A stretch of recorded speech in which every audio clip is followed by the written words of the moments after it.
These are poems for my Oma and Opa.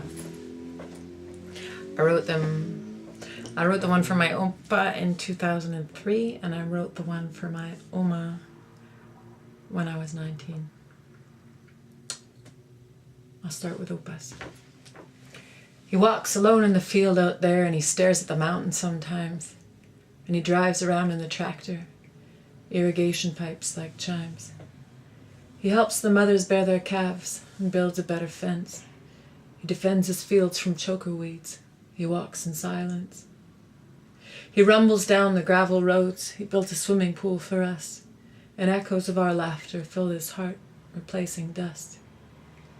He's put roofs over all our heads and helped bread be on our tables. Sometimes when I was little, I'd watch him cleaning up the stables.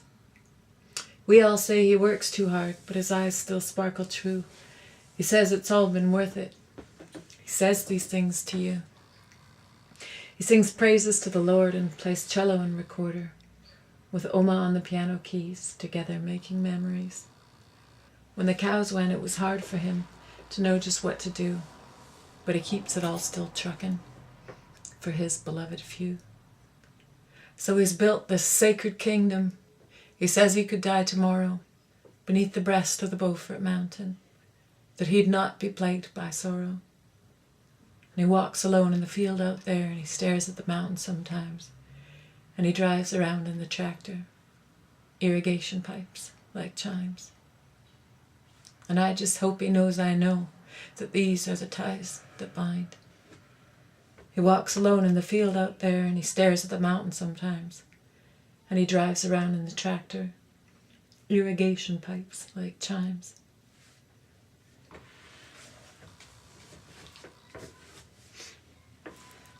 I'd like to tell you about my Oma, but I don't know where to start.